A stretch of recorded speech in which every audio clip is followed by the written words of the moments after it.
文文先啦，係好驚㗎，因為係啦，咁啊文文咧，咁佢頭先都講咗啦，做咗10幾年嘅美容師，咁我都唔多講咩一啲官方嘅問話啦。不過文文，我想訪問下你，即係大家貼地啲，我哋大家做咗咁多年，你第一下知道公司推呢個 referral 時有啲感覺？都有壓力㗎，因為驚做唔到嘛。我冇罰過喎。冇罰，但係唔想做唔到咯。係。咁盡力咯，係啊，我求合格，我做兩個，但係如果真係再有嘅，我就當功能㗎啦。好啦，文文咧，咁佢生物美容師，大家在場顧問啊，或者接工同事都知道啦，喺我哋生產咗2個月就 referral 就會有一個獎價，咁做到有冇罰冇罰嘅，係咪？咁啊文文喺上個月咧，你有幾多個啊？上個月4個。sorry，前個月即係得一個。前個月得一個。咁啊，當然啦，因為文文咧好坦白，你聽到獎價呢個項目嘅時候，有冇覺得好想攞到個價？都有嘅，咁始終多日假放可以休息下嘛。不過跟住就隨緣啦，所以呢一個係啦，即係比較佛系嘅，即係有就有，冇就冇啦。咁我諗在場，即係我諗有大部分同事都會抱住呢個心態。咁但係因咩驅使下喺5月份啊，突然間飆升到4個，因為假期。咁巧咯，真係。好啦，咁啱得咁巧，不如你講一講我個啱位，或者你自己做到啲咩？定係好似即係6合彩 Kitty 咧，成日都講嘅，你要中6合彩，你都要去買㗎嘛。咁你都要去講去輸出，先至會有呢個咁啱㗎嘛。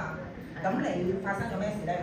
真係主動同客講多咗嘅，咁或者問下佢身邊有冇人想介紹上嚟啊，或者係有啲佢哋主動揾我㗎都會。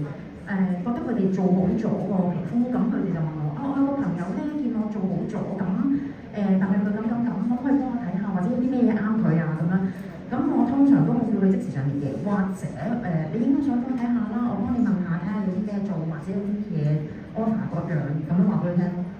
我唔知在場嘅同事聽咩都文文講啲咩啦。其實咧正常文文呢個情況係點樣嘅咧？佢啱啱提及咧就係啲客通常咧啲屋企人啲皮膚狀態有啲咩問題啦，都會問文文嘅。咁啊文文咧，咁佢你當佢好似一個 information 咁樣啦，純輸出係啦，皮膚老師純輸出，佢唔會主動話喂，咁你叫佢上嚟揾我啦，佢唔會有呢個好push 嘅行為。